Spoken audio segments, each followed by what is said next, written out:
మన పూర్ణిమ సిల్క్స్ లో కాదాంబరి కలెక్షన్స్ స్వచ్ఛమైన కంచి పట్టు చీరలు. వివరాలకు కాల్ చేయండి. బీఆర్ఎస్ అధినేత మాజీ ముఖ్యమంత్రి కేసీఆర్ మళ్ళీ జనంలోకి వచ్చేస్తున్నారు. పిడికిల్లి బిగించి ప్రజల కోసం పోరాటం చేయడానికి ఆయన జనంలోకి రాబోతున్నారు. ఈ నెల 20వ తారీఖున సోమవారం రోజు ఆయన జగిత్యాల పర్యటనకు వస్తున్నారు. అక్కడ ప్రజా ఆశీర్వాద సభలో ఆయన మాట్లాడబోతున్నారు. దాదాపు సంవత్సరం తర్వాత జనంలోకి కేసీఆర్ వస్తుండడంతో ఉమ్మడి కరీంనగర్ జిల్లా వ్యాప్తంగా బీఆర్ఎస్ శ్రేణుల్లో ఒక ఉత్తేజం, ఒక ఉత్సాహం కనిపిస్తోంది. ఇప్పటి నుంచే ఇంకా సభకి 2 రోజుల సమయం ఉండగానే జై కేసీఆర్ అన్న మళ్ళీ రావాలి, ఇలాంటి నినాదాలు అక్కడ వినిపిస్తూ ఉన్నాయి. కేసీఆర్ సంవత్సరం తర్వాత ఈ బహిరంగ సభ వేదికగా ఏం మాట్లాడబోతున్నారు, ఎలాంటి మాటల తూటాలు పేల్చబోతున్నారు, ఎలాంటి విమర్శలు కాంగ్రెస్ ప్రభుత్వం మీద, రేవంత్ రెడ్డి మీద చేయబోతున్నారు, ఇలాంటి చర్చ పెద్ద ఎత్తున జరుగుతోంది. కేసీఆర్ ఏం చెప్పబోతున్నారు అన్నది కూడా చాలా ఉత్కంఠ, ఒక ఆసక్తి అయితే కనిపిస్తోంది.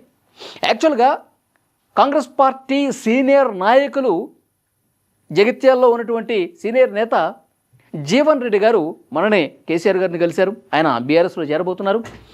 20వ తారీఖున సోమవారం రోజు భారీ బహిరంగ సభ, ఈ ప్రజా ఆశీర్వాద సభ వేదిక మీదే అధికారికంగా ఆయన బీఆర్ఎస్ పార్టీలో చేరబోతున్నారు. కేసీఆర్ గారి సమక్షంలో బీఆర్ఎస్ తీర్థాన్ని పుచ్చుకోబోతున్నారు.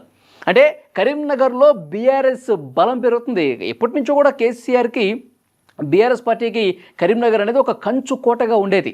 ఆ తర్వాత మారిన పరిణామాలు, కాంగ్రెస్ పార్టీ అధికారంలోకి రావటం, కరీంనగర్లో బీజేపీ కూడా చెప్పుకోదగ్గ స్థాయిలో, ఎందుకంటే బండి సంజయ్, అరవింద్ ఇలాంటి వాళ్ళ నాయకులు ఉండటంతో, అంతెందుకు మొన్న కార్పొరేషన్ ఎన్నికల్లో కూడా బీజేపీ అక్కడ మేయర్ని గెలుచుకుంది. అంటే ఇటు ఒకవైపు కాంగ్రెస్ పార్టీ, మరోవైపు బీజేపీ బలం కనిపిస్తోంది.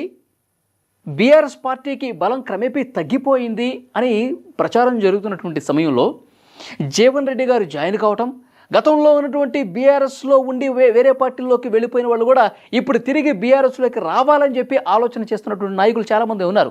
జీవన్ రెడ్డి గారితో పాటు చాలామంది నాయకులు ఆ వేదిక మీద బీఆర్ఎస్ తీర్థం పుచ్చుకోబోతున్నట్టుగా తెలుస్తుంది. అంటే మునుపటి బలం, మునుపటి రోజులు రాబోతున్నాయి బీఆర్ఎస్ పార్టీకి అని చెప్పి చాలా క్లియర్గా ఇండికేషన్స్ అర్థమవుతున్నాయి. ఎందుకంటే ఇప్పుడు ఇదే కాదండి, కాంగ్రెస్ పార్టీ ఇంటర్నల్గా కూడా కొన్ని సర్వేస్ చేపించుకుంటుంటుంది. ఆ సర్వేల్లో కూడా బీఆర్ఎస్ పార్టీ బలం పెరుగుతోంది, కాంగ్రెస్ పార్టీ ప్రభుత్వం మీద వ్యతిరేకత పెరుగుతోంది, బీఆర్ఎస్కి సంబంధించినటువంటి బలం పెరుగుతుంది, ప్రజల మద్దతు పెరుగుతోంది.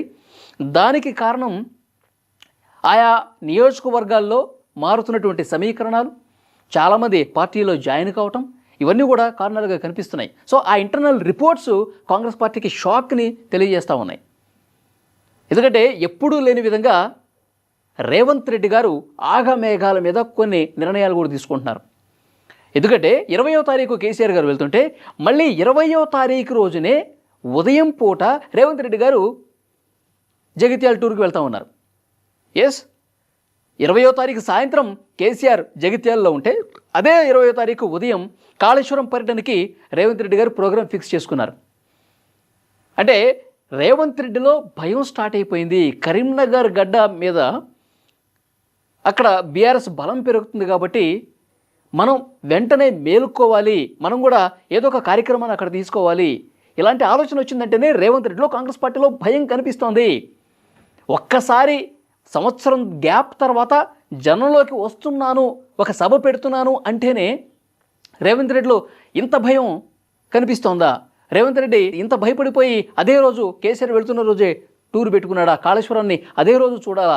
ఇలాంటి చర్చ కూడా చాలా బలంగా జరుగుతోంది. అంటే రెగ్యులర్గా కేసీఆర్ గారు తెలంగాణలో పర్యటన చేస్తూ ఉంటే, ఈ ప్రభుత్వం మీద పోరాటం చేస్తూ ఉంటే, ఇంకా కాంగ్రెస్ పార్టీ నాయకులు వాళ్ళెవరూ కూడా వాళ్ళ సీట్లలో కూర్చోరేమో. ఇంకా రాష్ట్ర వ్యాప్తంగా వాళ్ళు ఇంకా పర్యటనలో మునిగిపోతూ ఉంటారు. కేసీఆర్ గారు ఏం మాట్లాడితే దానికి కౌంటర్గా వాళ్ళ కౌంటర్లు ఇవ్వడానికే సమయం అంతా సరిపోతుందేమో అన్న చర్చ కూడా బలంగా వినిపిస్తుంది. సో డెఫినెట్గా కేసీఆర్ గారు వస్తున్నటువంటి నేపథ్యంలో కాంగ్రెస్ పార్టీ నాయకులు, కార్యకర్తలు ఇప్పుడే ఏమేం మాట్లాడతారు కేసీఆర్, దానికి మనం ఎలా కౌంటర్లు ఇవ్వాలి, దీని మీద వర్కౌట్ చేస్తున్నట్టుగా తెలుస్తుంది. అసలు రేవంత్ రెడ్డి గారు ఆ రోజు ఎందుకు వెళ్ళాలి సభకి? ఇన్ని రోజులు వదిలేసి కాళేశ్వరం ప్రాజెక్టుని చూడటానికి ఇప్పుడు మాత్రమే ఎందుకు వెళ్తున్నారు? కేసీఆర్ గారు పర్యటన చేసే రోజే ఎందుకు వెళ్లాల్సినటువంటి అవసరం ఉంది? ఇప్పుడు 20వ తారీఖు కేసీఆర్ వెళ్తున్నారండి, 15వ తారీఖు వెళ్ళొచ్చుగా, 10వ తారీఖు వెళ్ళొచ్చుగా, లేదంటే ఏప్రిల్ 1 నుంచి 10 లోపు ఏదో రోజు వెళ్ళొచ్చుగా. కానీ ఆయన వెళ్తున్నటువంటి రోజు ఎందుకు వెళ్ళాలంటే కేసీఆర్ గారు ఆ రోజు వెళ్తే మొత్తం హవా అంతా కేసీఆర్ గారి మీదే ఉంటుంది, మీడియా ఫోకస్ అంతా కేసీఆర్ గారి మీదే ఉంటుంది, ప్రతి అక్షరం కేసీఆర్ గారి గురించే ఉంటుంది, ఆయన మాట్లాడిన దాని మీద ఉంటుంది, ప్రభుత్వం మీద చేసినటువంటి విమర్శల మీద ఉంటుంది. మొత్తం టీవీలు, ఛానల్స్, పేపర్లు, యూట్యూబ్, సోషల్ మీడియా అంతా కేసీఆర్ కనిపిస్తారు. అంటే కేసీఆర్ ఆ స్థాయిలో కనిపిస్తే ఇక కాంగ్రెస్ పార్టీ ఇంకెక్కడ కనిపిస్తుంది ఇంకా అనే ఒక భయంతో ఆ రోజు ఉదయం పూట నేను వెళితే నేను కాళేశ్వరం గురించి వెళ్తాను, కాళేశ్వరం కూలేశ్వరం అని చెప్పి గతంలో నేను చేసినటువంటి విమర్శలను మళ్ళీ ఒక్కసారి ప్రజలకు గుర్తు చేస్తాను. కాళేశ్వరాన్ని గత ప్రభుత్వం అంటే కేసీఆర్ ఎంత దారుణంగా కాళేశ్వరాన్ని కట్టి లక్షల కోట్ల రూపాయలు గోదాట్లో కలిపేశాడని చెప్పి మళ్ళీ నేను ఆ పాత విమర్శలు ఏవైతే ఉన్నాయో అవి మళ్ళీ చేసి నేను కూడా జనంలో కనిపించాలి కదా. సో డెఫినెట్గా ఈ వ్యూహంతోనే రేవంత్ రెడ్డి ఆ టూర్ పెట్టుకున్నట్టుగా తెలుస్తుంది కేసీఆర్ వెళ్ళే రోజే. సో డెఫినెట్గా ఆయన ఉదయం పూట కాళేశ్వరం గురించి మాట్లాడుతూనే ఉంటాడు, సాయంత్రం కేసీఆర్ దాని మీద కౌంటర్ ఇస్తూనే ఉంటాడు. మొన్న NDSA కూడా అంటే నేషనల్ డ్యామ్ సేఫ్టీ అథారిటీ కూడా చాలా క్లియర్గా చెప్పింది, కాళేశ్వరం ప్రాజెక్ట్ని ఎందుకు అట్లా వదిలేశారు, ఒక పిల్లర్ ఏదో కూలింది, ఆ డ్యామేజ్ అయిన ఆ పార్ట్ వరకు మరమ్మతులు చేయించండి అని చెప్పి చాలా క్లియర్గా NDSA చెప్పింది, ఆదేశాలు ఇచ్చింది. సో దాన్ని పరిశీలించడానికి ఇప్పుడు వస్తూ ఉన్నాడు. అసలు పూర్తిగా కాళేశ్వరం ప్రాజెక్టు పనికిరాదు, అసలు కాళేశ్వరం ప్రాజెక్టు అసలు అవసరమే లేదు, అది లేకుండానే తెలంగాణ మొత్తానికి మేము వాటర్ ఇస్తున్నాం అని చెప్తున్నటువంటి రేవంత్ రెడ్డి గారు ఇప్పుడు కాళేశ్వరాన్ని చూసి దాన్ని మరమ్మతులకు చేయించడానికి కార్యాచరణ రూపొందిస్తున్నారంటే ఇక్కడే క్లియర్గా కాంగ్రెస్ పార్టీ నాయకులు దొరికిపోయారు. ఇన్ని రోజులు కాళేశ్వరం గురించి చేసిన విమర్శలన్నీ కూడా పటాపంచలైపోయాయి, ఆ విమర్శలు సహేతుకమైనవి కావు, కాళేశ్వరం ప్రాజెక్టు ఒక గొప్ప ప్రాజెక్టుగా మారబోతోంది అనేది ప్రజలకు కూడా ఈ మీటింగ్ ద్వారా అర్థమవుతుంది అన్నది ఒక చర్చ చాలా బలంగా వినిపిస్తోంది.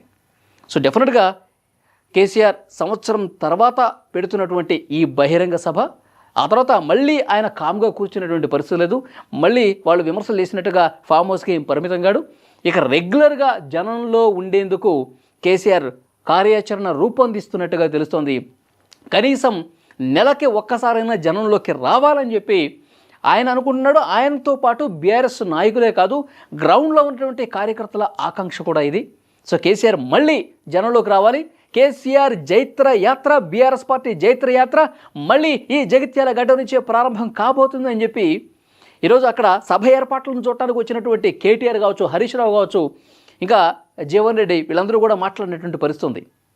కేసీఆర్ నేను ఇట్లా వస్తున్నాను, బహిరంగ సభ పెడుతున్నాను అంటేనే రేవంత్ రెడ్డి గజగజ వణిగిపోయి జగిత్యాల టూర్ ప్లాన్ చేసుకున్నాడు, ఇక జనంలోనే ఉంటే ఏంటి పరిస్థితి, కాంగ్రెస్ పార్టీ వాళ్ళు అసలు పాలన మీద ఫోకస్ పెట్టారేమో, కేసీఆర్ని టార్గెట్ చేయడం కోసమే వాళ్ళ టైం అంతా వేస్ట్ చేస్తారు.